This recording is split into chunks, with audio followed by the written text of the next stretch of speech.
The sun was already thinking about setting when I first saw him. A wild Mustang, all muscle and untamed spirit, standing at the edge of the woods that bordered my property. I'd been a recluse since coming back, the silence of the forest a balm to a mind that had seen too much noise. My days were a blur of routine, the kind that keeps you from thinking too much.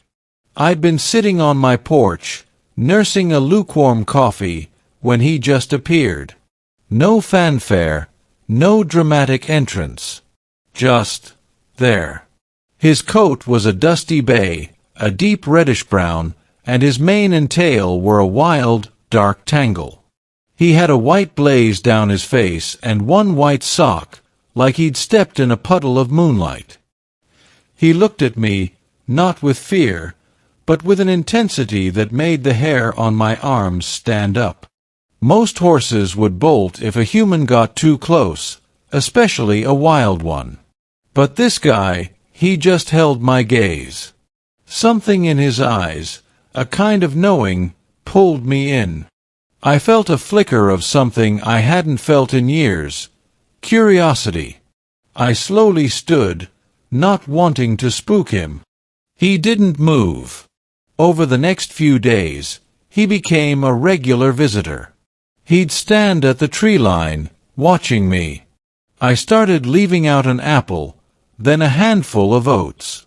He never took them while I was watching, but they'd be gone by morning. Slowly, painstakingly, I started to bridge the gap between us. It was a dance, a slow, gentle approach, two wounded souls circling each other. One afternoon, I was walking along the familiar path into the woods, my usual route, when I saw him. He wasn't at the tree line. He was deeper in, standing next to a path I'd never noticed before. It was overgrown, almost completely swallowed by the undergrowth, leading off into a part of the forest I usually avoided. He turned his head, looking at me, then nudged his nose towards the hidden path. It was the clearest invitation I'd ever received. My gut, the same one that had kept me alive in places I'd rather forget, told me to follow. And I did. The path was rough, branches clawing at my clothes, thorns snagging my skin. The Mustang walked ahead, occasionally stopping to look back, as if making sure I was still coming. He led me deeper and deeper, past trees I didn't recognize, through thickets I hadn't known existed. The sun dappled through the canopy, creating a moving mosaic of light and shadow. The air grew cooler, quieter. Then, through a clearing, I saw it. A cabin. It was small, unassuming, built of rough-hewn logs, tucked away like a secret. It looked ancient, as if it had been there for 100 years, slowly merging with the forest itself.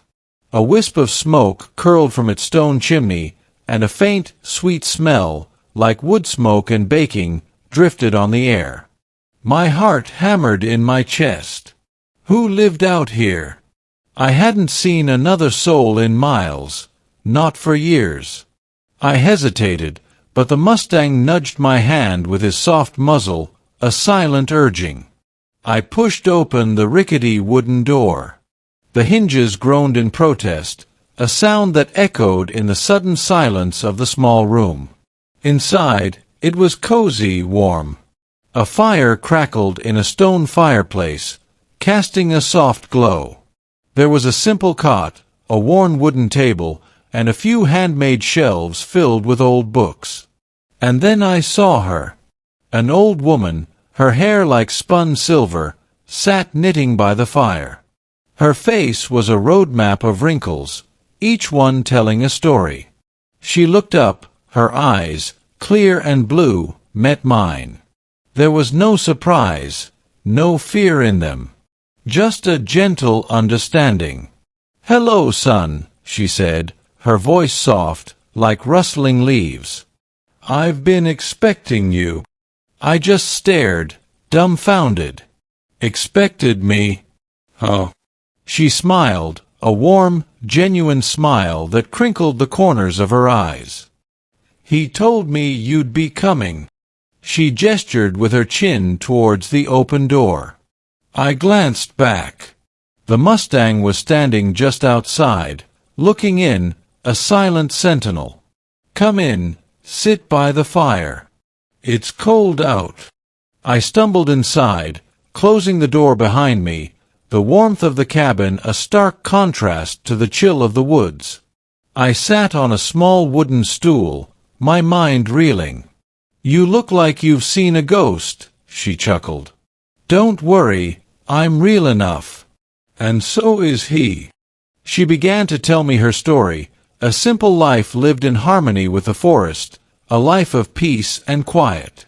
She spoke of the Mustang as if he were an old friend, a protector, a guide. He'd shown her where to find healing herbs, led her to lost travelers, and now he'd led me. "He senses things," she said, her gaze steady. "He senses pain, and he senses a need for comfort. He knew you were lost, son. Not in the woods, but in yourself." And then she did something that broke something open inside me. She reached for a small, leather-bound photo album on the shelf. She opened it to a page, and turned it towards me.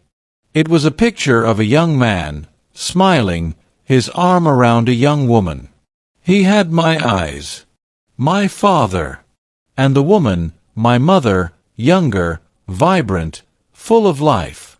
It was a picture I'd never seen, a moment frozen in time before the war, before the silence, before everything changed. "Your father visited me once, many years ago," she said, her voice soft. "He was a good man. He loved you very much." The words, so simple, so genuine, were like a dam breaking. Tears, hot and unexpected, streamed down my face. I hadn't cried in years. Not since. She didn't try to stop me, didn't offer platitudes. She just sat there, knitting, her presence a quiet comfort. The Mustang whinnied softly from outside, a gentle, understanding sound. In that small cabin, in the heart of the woods, guided by a wild horse and welcomed by a stranger, I felt a connection to a past I thought was lost forever. And in the tears that flowed freely, I felt a glimmer of something else, something I hadn't dared to hope for. Healing. That night, she offered me stew and warm bread, and we talked for hours. She spoke of the simple joys of life, of finding beauty in the small things. She didn't try to fix me, didn't offer advice. She just listened, and she understood. When I finally walked out of the cabin, the moon was high, casting long shadows. The Mustang was waiting. He walked beside me, his warm flank occasionally brushing against my hand. The path back seemed clearer, less overgrown. The next morning, I went back to the edge of the woods. The Mustang was there, as if he knew I'd come. He looked at me, and this time, in his eyes, I saw not just knowing, but a hint of peace. And I realized, in that moment, that sometimes the greatest guides in life come in the most unexpected forms.